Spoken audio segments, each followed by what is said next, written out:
just when you think you have figured out everything, something has to happen, and then you question everything again. Okay, so yesterday we got the news that Spencer Gallagher was suspended indefinitely for violating the substance abuse policy. Spencer took responsibility for said rage out. So, you think that there would be no issue after that, right? Apparently not, because multiple sources have reported something that I question. I don't question the suspension, and I don't question the fact that he has to go through the, whatever their policy is now. The road recovery program, I think it was. But there was one part that I did not get. I found out about this yesterday afternoon via J-Ski, and their report said in an update that NASCAR, after Spencer's Talladega win, would not give him a waiver. Now, initially this was a confusing thing, and my boyfriend decided to chat with me a bit about it. And according to him, well, my source said that they won't give him a waiver when he comes back. But Joe's source, my boyfriend, the source that he read said he won't be eligible for the chase, period. Now, that's the confusing thing. Because the NASCAR waiver thing has been around for a few years, and nearly every time it's had some sort of ridiculous result to it. And of course, and you know what I'm going to bring up, Kyle Busch is the reason. The most noted time that a waiver was taking place from NASCAR was when Kyle Busch got injured in an Xfinity race in 2015 at Daytona. NASCAR gave him a waiver because he's one of their guys. And then, Kyle, lo and behold, stole the championship. Now, whether you factor in the fact that he missed nearly a third of all the races or half of the regular season, that's what caused the major controversy. Fast forward to the beginning of the next year when Tony Stewart got his back injury and NASCAR gave him a waiver, you think everything was nice and fine. Because you knew that if NASCAR did not give Stewart a waiver, when he already said this was going to be his last season, NASCAR was going to get chewed out big time for that. So that's probably the reason why they did it. There was also a situation either last year or the year before where Kyle Larson had to miss a race because of some eye thing happening to him, and NASCAR, of course, gave him a waiver. But NASCAR apparently says that they will not give Gallagher a waiver because of this little incident. So now the question becomes, what is the reason for this? Now, I know many of you out there is going to say, well, a drug suspension is different than an injury, so of course it's going to be treated differently. The main problem with that is this. Between the sources that we have looked up, NASCAR has never made a statement saying that different incidents can result in different types of situations regarding the waivers. Essentially, they have never said that a suspension automatically means disqualification. And this is where we have the problem.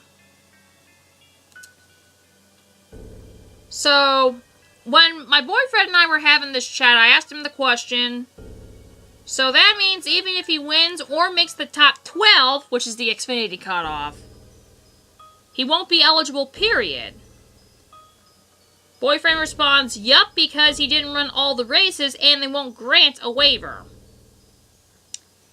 Hey, the joke's on NASCAR on this one.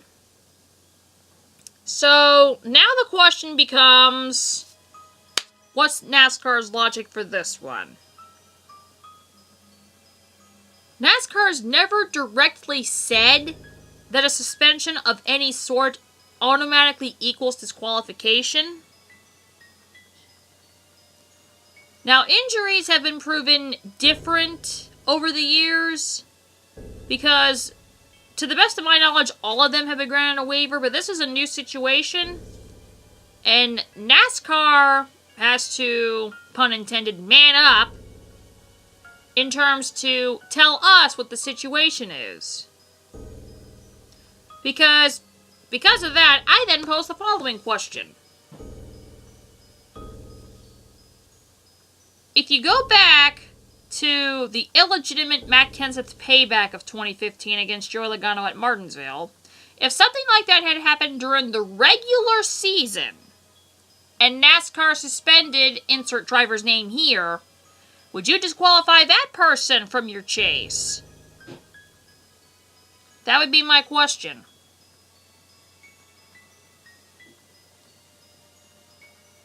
Because if your answer is no, then there is something fishy going on here. NASCAR not giving him a waiver for this situation, because I guarantee you he's not going to miss more than 11 races like Kyle did. It will be interesting to see how this will work out. And realistically, the biggest loser in this entire situation, besides Gallagher, will be the Xfinity Series in general. Because this is sounding like a star power situation. And the main reason it's sounding like this is because of the people that had been affected by the waiver situation before. Kyle Busch, one of their guys. Tony Stewart, huge name. Kyle Larson, somewhat one of NASCAR's guys. Spencer Gallagher, to NASCAR, is what the wrestling world would call a jobber. And it seems like they want to keep him that way, and that's why this has happened. So it does make me curious as to why NASCAR did this. And they decided to do it this way. All NASCAR had to do was come out and say, a drug suspension equals immediate disqualification.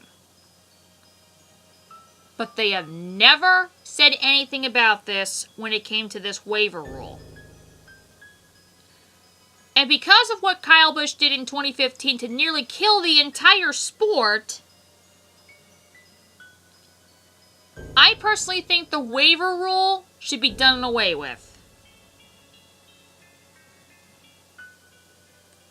Because let's face it, there is no real side effect whether you have Gallagher in this little playoff thing of yours or not.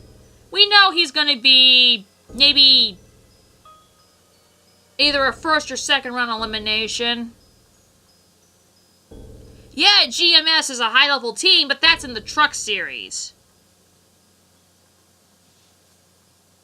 The Xfinity Series is a bit different. And what also is a problem is that, what does this mean for the Xfinity Series? Because if this happens with other drivers, then what circumstance would they have? Would they get the same treatment in this instance? Or would they be perforated differently based on their team or who their teammates are, or their status amongst the fans, or whether NASCAR likes them? Because there are some things that NASCAR is not answering. And I really wish they did. So basically, this video just wants some answers from NASCAR. I doubt they're going to give it to us because they never do. But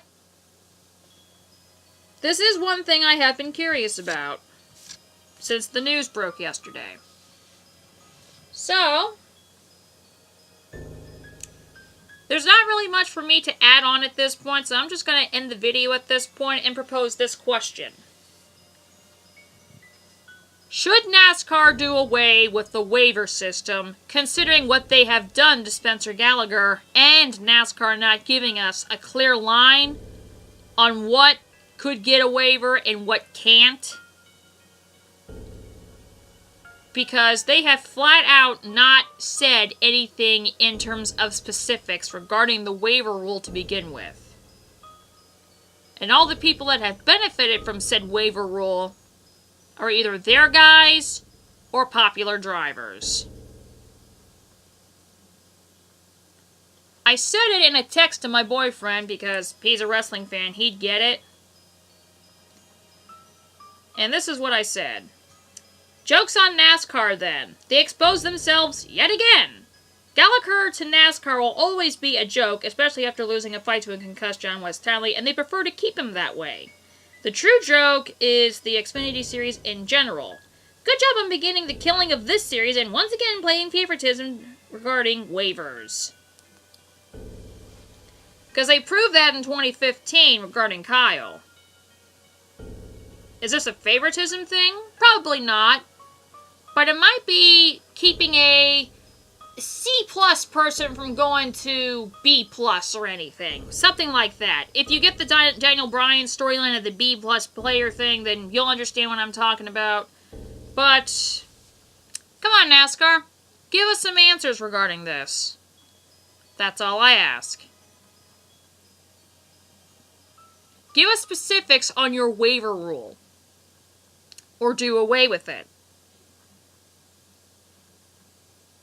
That's all I ask. And that's my final answer.